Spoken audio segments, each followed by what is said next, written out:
Hey there, thanks for tuning in to Vision, the show all about the College of Arts and Sciences. I'm Lindsay Moore-Shazer-Poe. We've got a great show for you today, and we're starting things off in the chemistry department.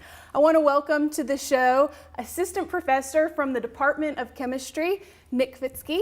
Welcome. Thanks so much for having me. Wonderful. So I want to start things off by just hearing about your primary research focus. So we are interested in how proteins interact with nanoparticle surfaces. And so I brought a little prop here along today. Okay. This solution is 5 molar sodium chloride, and this solution is 5 nanomolar gold nanoparticles. And what does that mean?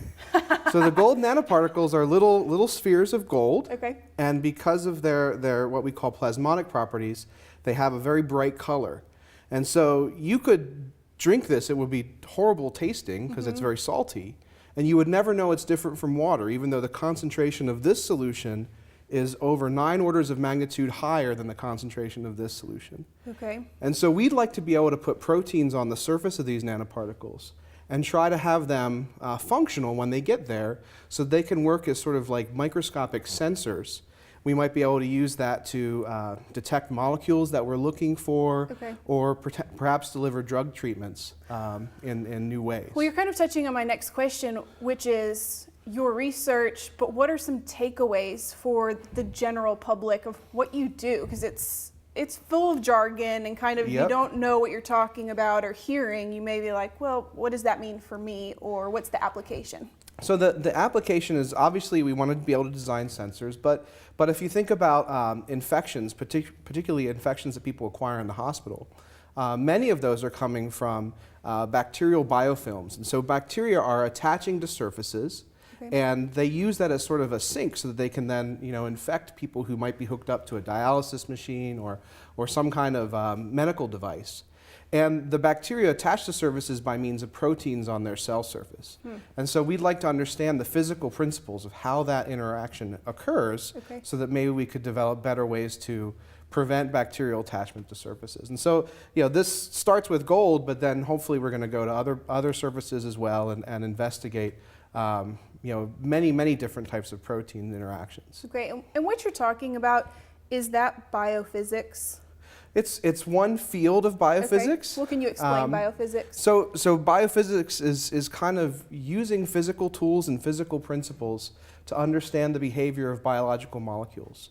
And so the reason I'm in a chemistry department is because it's all about molecules. It's about how molecules behave and how molecules interact with each other and surfaces but any kind of molecular interaction I think would fall into the field of biophysics, and we're often using the tools of physics like thermodynamics, kinetics, even quantum mechanics with the NMR to understand the behavior of how these molecules work. Okay, so you're very good at leading my question. So my next question, talk about the NMR.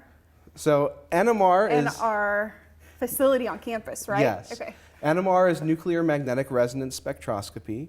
Its principles are very similar to what you do when you go into an MRI. There's a very strong magnet, but in an MRI you're visualizing people.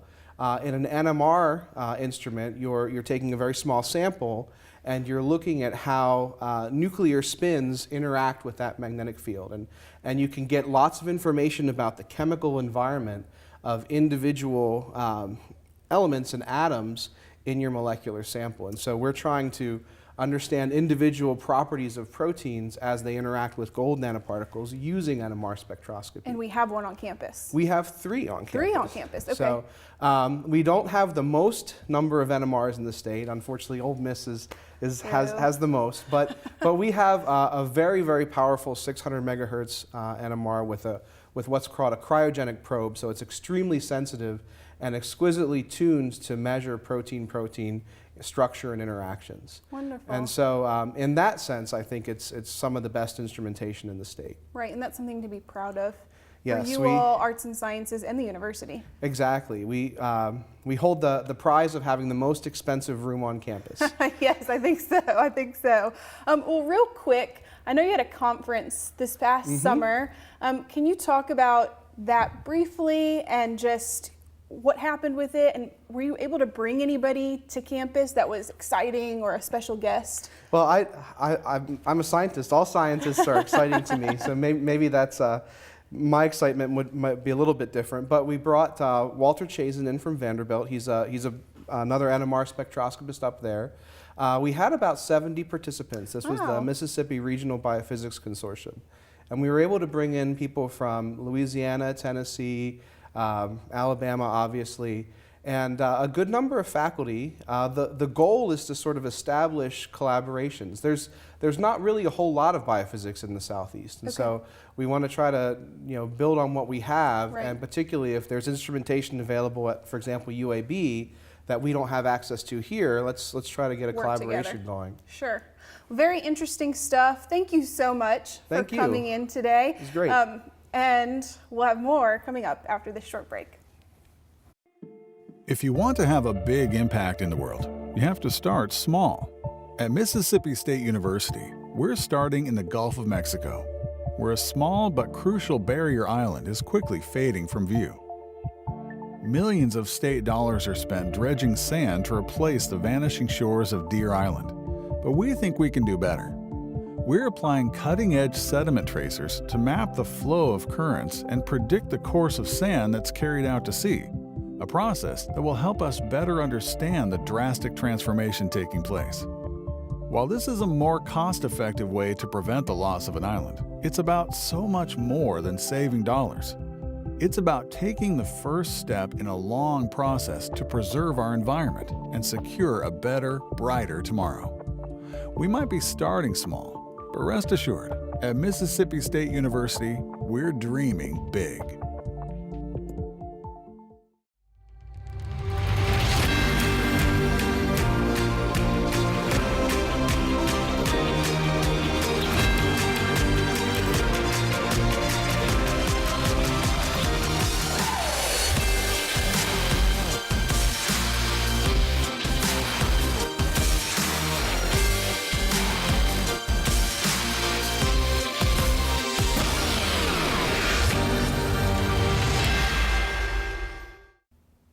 Welcome back to Vision. We've got another special guest for you for the second half of the show.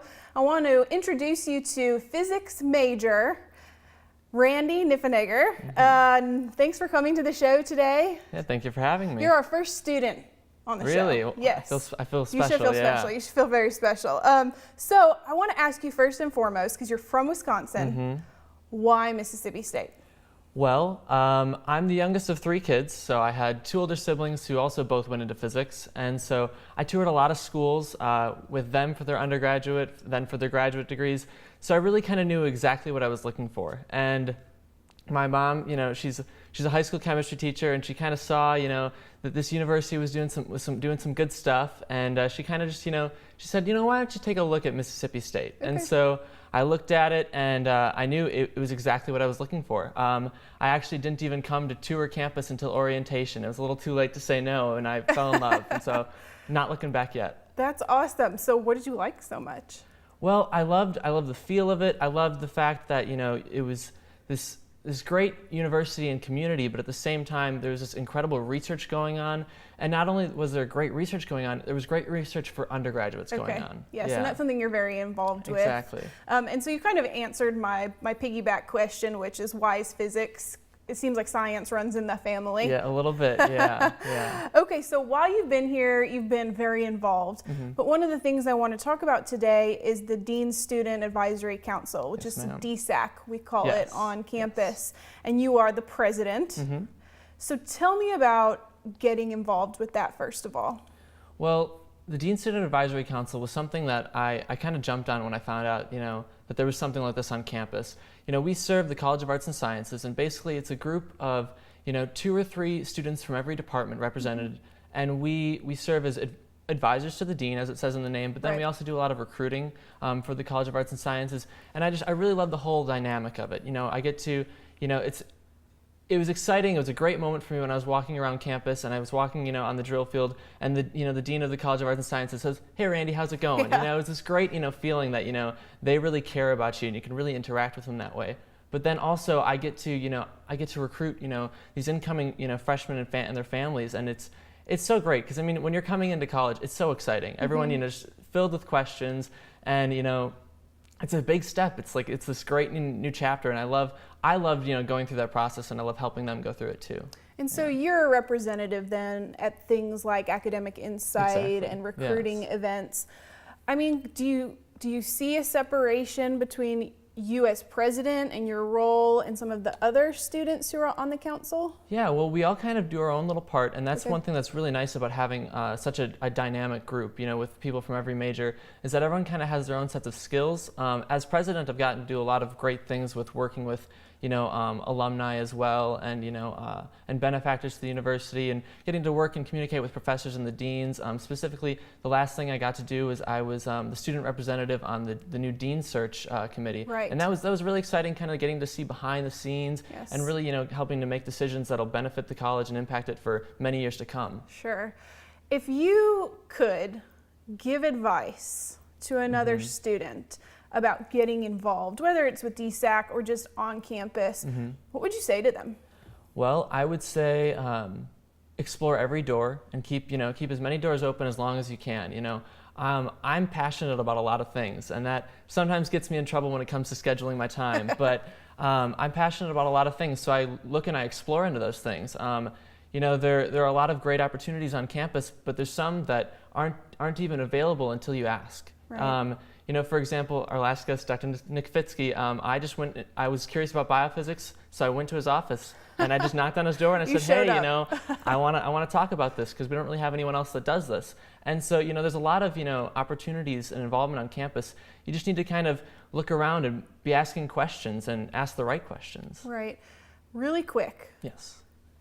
if you were talking to somebody that was coming to Mississippi State and looking into arts and sciences, what would you say to them? What advice do you give to those students that are coming into college? Yeah, I would say look around and find a professor that is doing something great. Whether it be just whether it be on the research side of things in sciences, or whether it be more on the in the communication side of things, where it's there's this great learning environment. Find some professor that you can really kind of shadow and kind of have as a role model for what you want to do, and it really helps you kind of decide what you want to do, how you want to do it, and it makes your overall college experience so much better. Right, because we do a lot in the College of Arts We and really do. Sciences. Thank you so much for being a guest you on for our having show me. today, and thank you for tuning in to this edition of Vision. We'll see you next time.